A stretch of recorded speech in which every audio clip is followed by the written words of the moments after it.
কমা যে কোনো একটি বাক্যর মধ্যে অল্প সময় থামার জন্য যে চিহ্ন ব্যবহার করি সেটি হচ্ছে কমা। দেখিনি এটি কমা চিহ্ন। আমরা যখন কোনো বাক্যর ভিতরে অল্প সময় থামবার প্রয়োজন হয় তখন আমরা এই চিহ্নটি ব্যবহার করি। এটির দ্বারা বোঝানো হয় যে সেখানে দুটি ভিন্ন জিনিস আছে এবং সেজন্য থামতে হবে। যদি এখানে লক্ষ্য করো বিফোর ইউ লিভ, যদি এখানে কমাটা না দিয়ে ডাইরেক্ট সেন্টেন্সটি বলতাম যে before you leave make sure the windows are closed, তখন কিন্তু এটি একটি এলোমেলো সেন্টেন্স বা অর্থটা সম্পূর্ণ বোঝা যাবে না যে আসলে কি বোঝানো হয়েছে। যদি আমরা এখানে একটি কমা দিই, দেখো বিফোর ইউ লিভ, তখন কিন্তু স্পষ্ট হয়ে যাবে এটি একটি অংশ, এটি একটি আলাদা অংশ, এর জন্য এখানে থামা প্রয়োজন। এরপরে make sure the windows are closed, এটি অন্য একটি অংশ।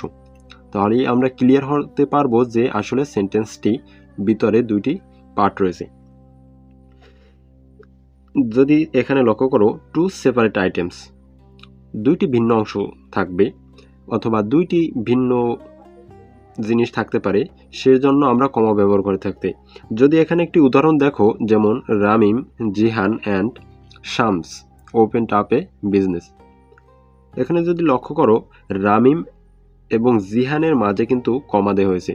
আমরা সেন্টেন্সে যখন তাদের যে এখানে তো তিনজনের নাম বলা হয়েছে, যখন এরকমের থাকবে তখন আমরা দুজনের মাঝে কমা ব্যবহার করব এবং শেষের জনের আগে আমরা অ্যান্ড ব্যবহার করি।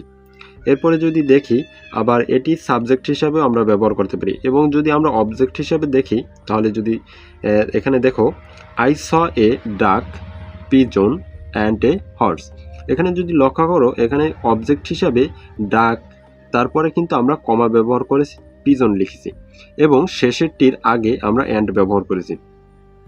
এরপরে যদি একটু লক্ষ্য করো 4 নম্বরে যে I saw a big black goat, এখন যখন অ্যাডজেক্টিভের ক্ষেত্রে ব্যবহার করা হবে তখন আমাদের অ্যান্ডের প্রয়োজন নেই। আর এখানে এই যে গোট এর অ্যাডজেক্টিভ হিসাবে দুইটি জিনিসকে দেওয়া হয়েছে, এর জন্য অ্যান্ডের প্রয়োজন হয়নি, এর জন্য আমরা কমা ব্যবহার করেছি।